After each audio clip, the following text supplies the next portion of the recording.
Hey everybody, Joel D. Smith here for 21 Next. We want to give you the latest on what happened with those two troopers from the state police shot today in northeastern Pennsylvania. Let's get right to the video right now.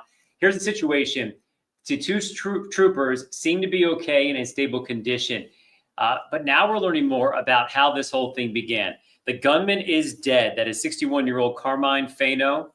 This is an area that's about 40 miles north of the Scranton area. We just had a news conference within the last hour or so that gave us more details on this. Apparently, this man went to his neighbor's house and killed Lori Wasco.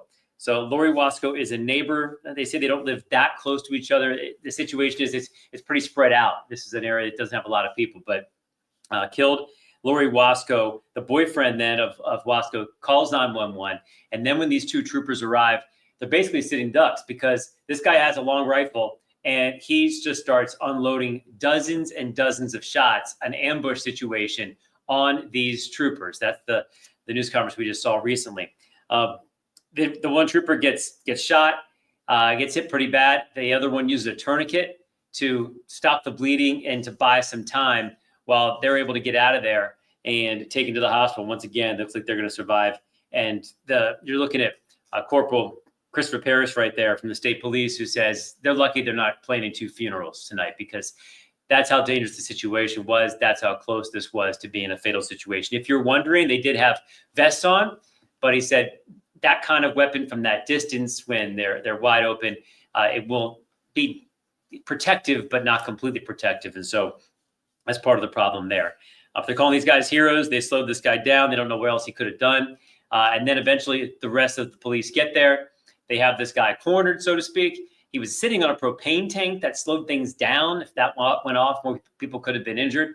But they were eventually able to ask him a number of times, they said, to comply, to put down his weapon. But he never did. And eventually they did shoot him and he was killed. So 61-year-old Carmine Fano shot and killed. We do not know anything about the motive as to why he killed his neighbor first. But in this situation, the two troopers are being considered heroes at this point. They are in stable condition, but the one did need a tourniquet basically to survive that was applied by the other person. So we're grateful that they're okay tonight. Of course, we want to know more about what could have been the motive in this situation. And for that, we still don't know. And we're going to probably not know for a while as they're still investigating everything. They're going to go to this person's house, Mr. Fano, find out if there was anything there. They can find out with clues about why he may have done this. But that is the very latest. The gunman dead, the neighbor killed, two state troopers shot, but they are alive tonight after the gunman was eventually taken down. Let's get to the other news of the day. I'm going to bring in Alex Thill right now, and we're talking about skimmers. You heard about those, right? These are things that are attached to where we pay for stuff.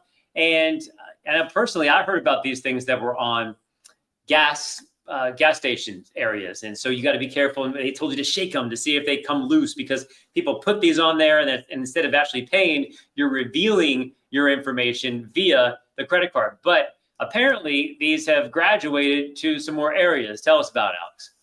Yes. Hi, Joel D. Hi, everybody. So I spoke with a woman in West York who said she used her credit card at this West York Walmart, and you're actually looking at the card skimmer that was recovered from that West York Walmart right now.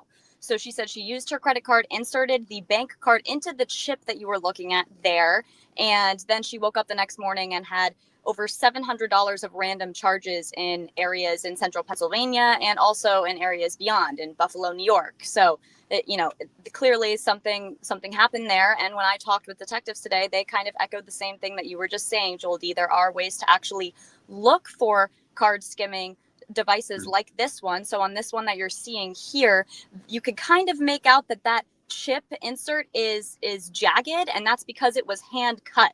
So as opposed to a normal credit card machine, that'll be smooth. That will look like it should be clean cut. This one you can see is a little bit jagged. And on that point, if you have any trouble inserting your card, if you have to wiggle it at all, if the keypad itself looks like a different color than the rest of the machine, those are all red flags to look for. So will this be like obvious in terms of they have to stick that over the original, right? So it it may look thicker or bigger or kind of obtrusive? So it really depends on the card skimmer that's being used. So there's multiple different card skimmers and they do different things. So some of them are able to actually submit transactions remotely.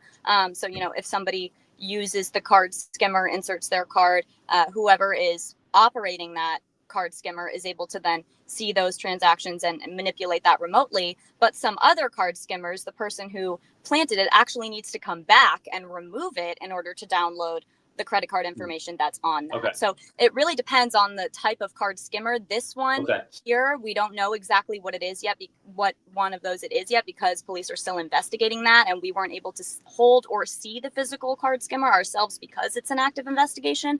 But there are multiple different card skimming devices. I got some questions here. First off, if you use a credit card, you're often not on the hook for the charges that aren't yours. So what's the scenario there? So the scenario there is this woman used her bank card, so her debit card, and that's a little bit harder to recover those charges because it's connected to your actual bank account. If you use a credit card, you're able to dispute those charges through whatever credit card company you're using. But in this situation, she used a debit card. And what police tell me today is that any situation you're in where you can use contactless payment, mobile payment, tap to pay, anything that you don't actually have to insert your card into, is they don't want to say it's 100% not possible that your card can get skimmed, but it's very, very unlikely. So tap to pay is a way that you should pay. And the other thing I learned from your story earlier is we're a little behind the times when it comes to tap to pay and the traditional inserting or swiping. Take me through that a little bit. So on credit cards, you know, depending on what credit card you have, there's a magnetic strip on the back, same with debit cards, banking cards. And the United States is actually one of the last countries to phase out those magnetic strips. So a lot of other countries across the world no longer have those magnetic strips. And that is actually how the card skimming devices are able to get your information from the card into the hands of whoever is in charge of those skimmers. So that's why tap to pay is so effective, because you're not actually inserting that magnetic swiper into anything, and therefore your information isn't able to be taken. So the United States is one of the last countries to phase that out, and that's one of the reasons that we're still having a problem with this here. Still makes me wonder, though. I mean, the bad guys, they always think of something. So eventually the tap will be, you know, something they'll go after next. But I think, but like you said, for now, that is the much safer way to do it. Right. And what detectives tell me today is, you know, a lot of people might ask, oh, well, how are security cameras not catching somebody who might be at the self-checkout a little longer, putting the skimmer on the self-checkout device, things like that. Right. And what was echoed today to me from detectives is these people are oftentimes very, very good at what they're doing, and they can go without being detected. Sometimes it takes less than 2 seconds for somebody to attach one of these devices to a self-checkout machine. So you know, police are really trying to make people aware of what these machines can look like, because personally, I didn't know what one of these looked like until I saw it today. I wasn't really aware. It's not something I necessarily pay attention to when I'm going through self-checkout lanes, but they want people to be aware if something doesn't seem right on a checkout machine, if the color seems off, if it's loose, if it's moving, if there's extra fabric, if it just doesn't look right, use a different machine or report it to police. Got it. So use a different machine if it looks sketchy. Use tap whenever possible. Use a credit card, not a debit card, if you can. Yes, those are the top 3 tips that were given to me today by the detective. Okay, news you can use via Alex Thill. Thanks a lot. Thank you. All right, folks, 21 next. That's it. And here's the thing. I know the big story was that shooting. We have a lot more information on that. If you want to check out the entire news conference, we sampled a little bit of that. You saw it earlier. Then you can see more of that. So the key is you guys are going to need to check that out and see more information coming in. And we'll certainly really be looking for motive moving forward to try to figure out what's happening in this scenario. But we did want to tell you the troopers, look, they're going to be okay, luckily, because this was a really rough scenario for them, being wide out in the open and a long rifle and being shot at. One more note I want to point out. This reminded some of the Eric Freen situation that was about 11 years ago. And he shot 2 troopers right outside their barracks. killed one, injured the other, and was on the run for 48 days. This guy knew how to live off the land, did that, and then was eventually captured and is on death row right now. So, unfortunately, this happens every once in a while. I believe in the last 3 years or so, there's been about 6 shootings of state troopers. But in this scenario, it looks like they're both going to survive. That's the bottom line. One of the guys had a few kids as well and was married. So, and the other one has a long line of his family in law enforcement. So, got to admire that. All right, folks, that is the latest. Keep an eye on CBS21.com for any updates there, and we'll catch you on the news a little bit later on. That's 21 Next. I'm Joel D.